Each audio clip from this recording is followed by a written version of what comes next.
Dès qu'on veut vraiment quelque chose dans la vie, quand on veut obtenir un résultat, si ce résultat compte vraiment pour nous, à l'évidence, il y a de la pression.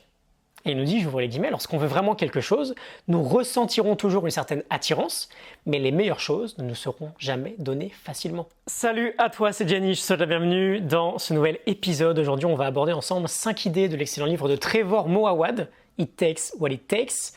C'est dur à traduire en français, je pense qu'on pourrait dire « il faut ce qu'il faut ». Ça me semble assez juste. Trevor Moawad est un coach mental qui travaille avec de nombreux sportifs, de nombreux athlètes.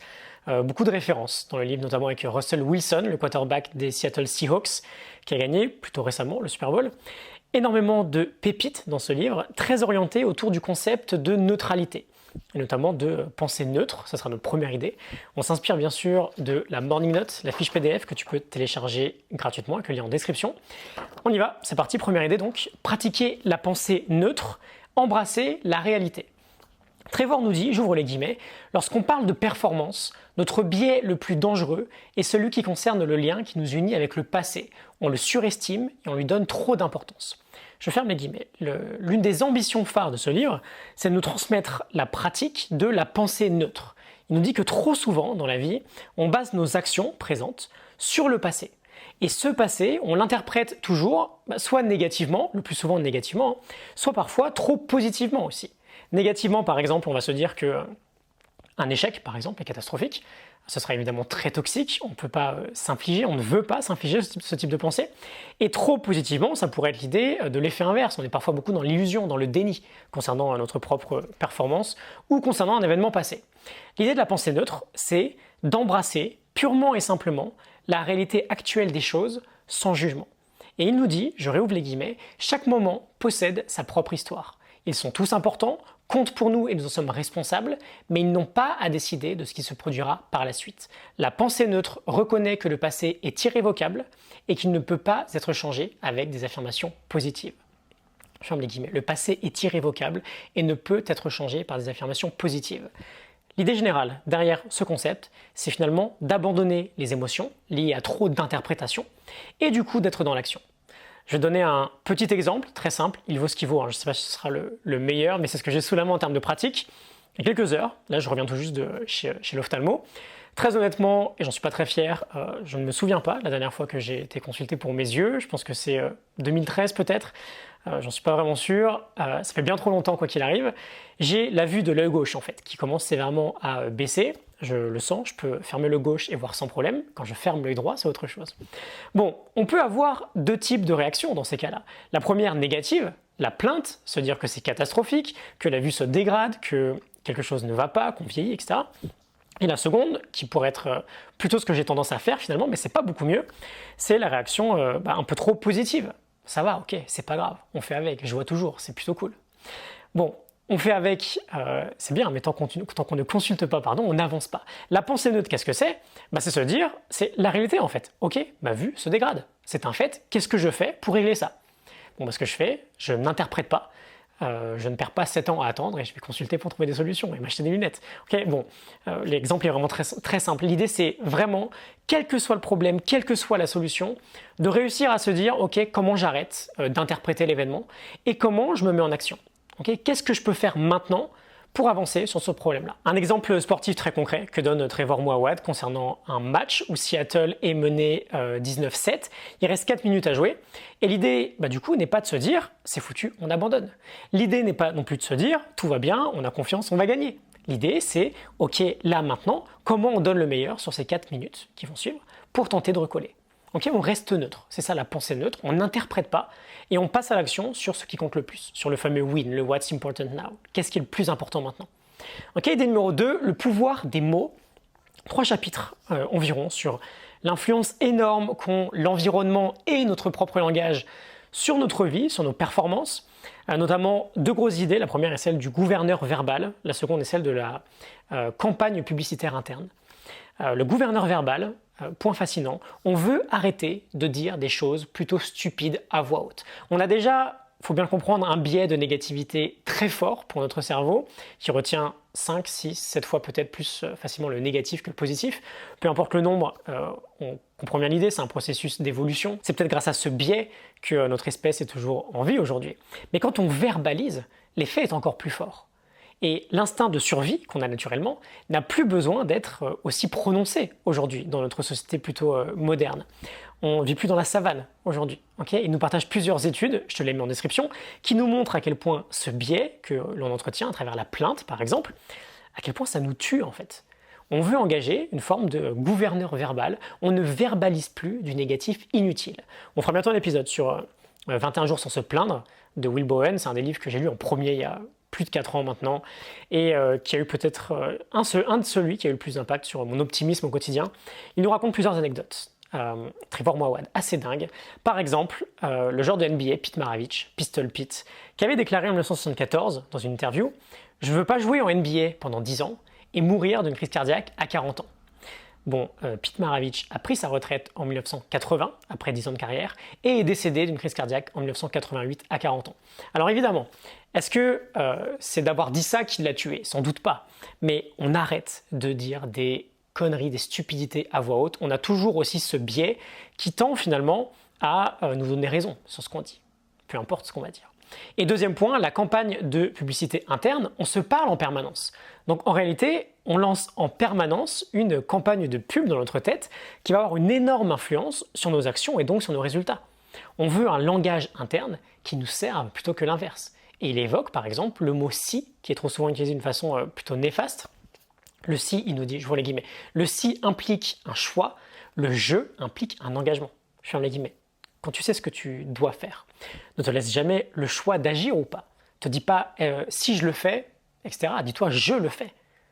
Le si implique un choix, le je implique un engagement. Idée numéro 3, on va approfondir un peu, choisir de ne plus s'empoisonner au quotidien. Il nous dit, je vois les guillemets, n'importe quelle forme de négativité que l'on apporte dans son quotidien n'est rien d'autre que du poison. La plupart du temps, nous pouvons contrôler le fait de ne pas laisser venir à nous cette négativité. Reste éloigné des chaînes d'information ou des émissions dont l'unique but est de créer du scandale et de la colère. Reste éloigné des chansons tristes, la vie est assez dure pour bombarder aussi négativement nos sens. Lorsqu'on laisse entrer tout et n'importe quoi, on devient très vite sans espoir. Je ferme les guillemets. Alors, Trevor a fait une expérience assez folle. Il nous dit déjà que lorsqu'il était jeune avec son père, il y avait des règles à la maison très simples. Jamais de consultation de news, excepté pour la météo ou le sport. Jamais de musique country ou de blues. Le je ne peux pas était interdit et la plainte était interdite. Il lui disait, on ne cherche pas des problèmes chez nous, on résout des problèmes. Quand on parle de négativité, on a deux choses. On a celle qui vient de l'extérieur, celle qui vient de l'intérieur. Et concernant celle qui vient de l'extérieur, alors bien sûr, on ne contrôle pas tout. On ne peut pas tout contrôler, mais on peut décider et choisir au quotidien de ne pas laisser inutilement entrer du négatif qui pourrait être évité. Alors, bien sûr, très difficile dans notre société actuelle, qui est finalement peut-être droguée au négatif ou à la plainte ou au manque de responsabilité, mais c'est toujours possible. J'insiste sur décider et sur choisir. Il fait un parallèle par exemple avec le régime alimentaire. Il nous dit que avant de savoir ce qu'on peut manger de sain pour nous, il faut arrêter de manger de la junk food. Ça sert à rien de manger une pomme et un brocoli, c'est juste avant tu t'es enfilé une pizza. Je pense qu'on est d'accord. Et donc de la même manière, avant de penser d'une façon plus neutre et d'être plus optimiste au quotidien, on veut arrêter de manger, entre guillemets, le négatif qu'on se prend en pleine figure chaque jour. Et que pourtant on contrôle. Par exemple, les news, les plaintes des collègues, de la musique qui nous déprime, etc., etc. Et il a fait l'expérience dingue, je vais enfin y venir, en 2018, de faire un régime de négativité. Un régime de négativité, de volontairement s'imbiber au quotidien de plusieurs flux de négativité et de voir les effets à la fin. Le plan de base, c'était de vivre son planning normalement, mais d'écouter en plus 1 heure par jour les infos sur la chaîne d'infos qu'il aime le moins, de regarder des émissions anxiogènes, par exemple sur des crimes, d'écouter chaque jour de la musique triste, etc. etc. En gros, un régime exclusif de junk food, sauf que ce n'est pas de la nourriture, c'est de l'input. Et au bout d'1 mois, il était en big dépression. Il commençait à se poser des questions sur son avenir. Est-ce qu'il rencontrera à nouveau une personne avec qui il pourrait vivre? Est-ce que les gens m'aiment? Comment je peux me motiver à bosser? Littéralement, il explique qu'il a perdu espoir. Et il y a des gens au quotidien, ça m'a vraiment frappé ce passage, il y a des gens au quotidien qui vivent ça tous les jours. Parce que c'est une norme en fait dans notre société actuelle. Il nous parle aussi À l'évidence, ce sera un épisode un peu plus long que d'habitude, hein. Je vais visiblement pas respecter la contrainte des 10 minutes. Il nous parle aussi des études du docteur John Leach qui montrent qu'on meurt littéralement d'un manque d'espoir. Et le terme existe, c'est la mort psychogène. Il avait noté au quotidien, à la fin de son expérience, après quelques mois, je crois, ou plusieurs semaines, un sentiment de pessimisme énorme, des doutes, une baisse d'efficacité. Il ne prenait plus soin de lui, il allait plus chez le médecin, il annulait ses rendez-vous, il voyait moins de monde au quotidien, il se réveillait avec des crises d'anxiété la nuit, il pleurait la nuit, etc., etc. Et il ajoute en fin de chapitre que son père, qui était un vrai mentor pour lui, lui disait que l'espoir était notre arme la plus importante. L'espoir était notre arme la plus importante. Conclusion évidente de tout ça, évidemment, on se débarrasse de ce poison au quotidien, au maximum. On se débarrasse d'un maximum de ce qui peut déclencher chez nous des réactions sous-optimales. Okay, idée numéro 3, du coup, c'est long, choisir de ne plus s'empoisonner au quotidien. Idée numéro 4, on va essayer d'accélérer un peu pour finir, la pression est un privilège. J'ouvre les guillemets, très inspirant, Billie Jean King a dit un jour, la pression est un privilège. Si tu ressens de la pression, c'est qu'une personne est concernée par ce que tu fais. Si tu es sous pression, c'est que quelqu'un repose sur toi, c'est même finalement le privilège ultime. Je ferme les guillemets. Je trouve ça très intéressant. Ça me fait penser à The Upside of Stress, les bons côtés du stress de Kelly McGonigal. La pression peut aussi être quelque chose de très positif. Et là encore, on la range finalement à la base dans les catégories de choses qu'on ne veut pas expérimenter au quotidien. Alors qu'au contraire, la pression est un réel privilège. Ça me fait penser aussi à Steven Kotler qui nous dit « pas de pression, pas de diamant ». Le diamant, c'est des molécules de carbone, et pour obtenir du diamant, je crois qu'il faut réussir à créer deux conditions, une température très très élevée et une pression très très élevée. Et de mémoire, alors excuse-moi si les chiffres ne sont pas exacts, mais je crois que c'est 50 000 bars. C'est 50 tonnes de pression au centimètre carré. Imagine le type de pression. C'est ce qu'il faut, je crois, pour obtenir du diamant. L'idée, elle est là. Peu importe le chiffre, au pire, l'idée, elle est là. La pression est un privilège. Dès qu'on veut vraiment quelque chose dans la vie, quand on veut obtenir un résultat, si ce résultat compte vraiment pour nous, à l'évidence, il y a de la pression. Et il nous dit, j'ouvre les guillemets, lorsqu'on veut vraiment quelque chose, nous ressentirons toujours une certaine attirance, mais les meilleures choses ne nous seront jamais données facilement. Je ferme les guillemets, c'est toujours en dehors de notre zone de contrôle qu'on trouve de la magie. Même si bien sûr, dans sa propre zone très confortable, il n'y a aucune pression. Si tu veux de la magie, il faut réussir à endurer cette pression-là. Et enfin, numéro 5, notre vie n'est pas une voiture de location. Je vais rouvrir les guillemets, beaucoup vivent comme si leur vie était une voiture de location. On ne les lave pas, on peut les salir un peu sans trop de conséquences. Sa propre voiture, en revanche, on en prend soin. Ta vie t'appartient, tu dois t'engager dans des comportements qui te font avancer vers la direction que tu souhaites prendre. Je ferme les guillemets. On a des gros passages aussi dans le livre sur les notions de choix, les notions d'engagement. Il nous dit d'ailleurs, le choix est une illusion, il n'y a pas vraiment de choix, il faut ce qu'il faut. It takes what it takes. Le choix est une illusion, il n'y a pas vraiment de choix. Quand on sait vraiment ce qu'on veut, il n'y a pas de choix, il y a juste à faire, il y a juste de l'action. Il n'y a pas de si, il y a juste de l'action. On n'a pas tant le choix que ça finalement. Et en tant que point de départ, et on va finir là-dessus, il nous propose 2 niveaux de questions dans lesquelles on veut engager une réflexion profonde et neutre, évidemment. Qui suis-je aujourd'hui?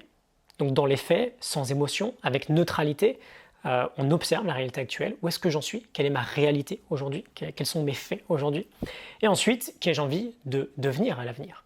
Qu'est-ce que je veux pour mon avenir? À quoi ressemble ma vie dans 5 ans si je me mets à agir dès maintenant et avec constance? Pose-toi tranquillement ces questions importantes, avec un carnet, un stylo, mais voilà, peu importe, prends le temps, c'est super important.